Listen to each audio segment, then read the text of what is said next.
Di suatu desa, hiduplah seorang janda tua yang bernama Mbok Sarmi.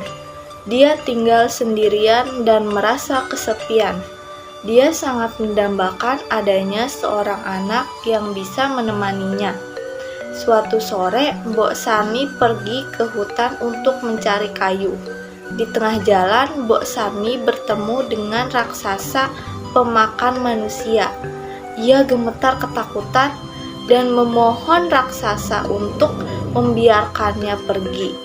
"Baiklah, aku akan melepasmu kalau kau bisa memberiku seorang anak untuk disantap," gelegar suara raksasa tersebut. "Tapi aku tidak punya anak," jawab Mbok Sarmi dengan lirih. "Kalau begitu, ambil biji mentimun ini, aku titip untuk kau tanam. 15 tahun lagi aku akan kembali untuk memakannya," geram sang raksasa. Mbok Sarmi pun pulang dan menanam biji itu di halaman rumahnya.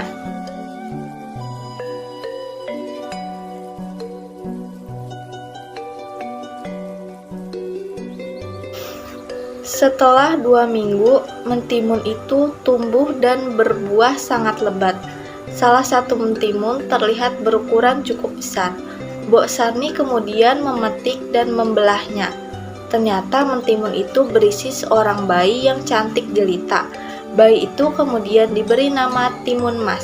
Walaupun bahagia mendapat seorang anak, Mbok Sarmi teringat akan janjinya pada raksasa. Ia berpikir keras mencari cara agar Timun Mas tidak diambil oleh raksasa. Setelah mendengar tentang adanya petapa sakti, ia segera menyuruh Timun Mas untuk pergi meminta pertolongan oleh sang petapa. Timun Mas diberi 4 buah bungkusan kecil untuk ditaburkan jika ia dikejar raksasa. Benar saja, ketika saatnya tiba, raksasa datang menagih janjinya.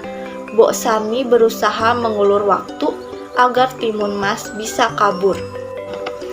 Menyadari hal itu, si raksasa murka dan segera mengejar Timun Mas. Pertama, Timun Mas melemparkan kantong yang berisi biji mentimun. Sungguh ajaib, timbul ladang mentimun yang lebat buahnya. Langkah raksasa pun menjadi terhambat karena tubuhnya terlilit batang mentimun. Lalu dari jarum di kantong kedua tumbuhlah pohon bambu yang sangat tinggi dan tajam. Kemudian garam dalam kantong ketiga mengubah hutan menjadi lautan yang sangat luas. Namun raksasa tetap saja berhasil terbebas dari hambatan dan terus mengejar Timun Mas. Ketakutan, namun Timun Mas pun melempar kantong terakhirnya yang berisi terasi. Dari situ terbentuklah lautan lumpur yang mendidih. Akhirnya sang raksasa tercebur di dalamnya dan mati. Timun Mas kembali ke rumah Mbok Sarmi dengan lega. Mereka pun kini hidup bahagia.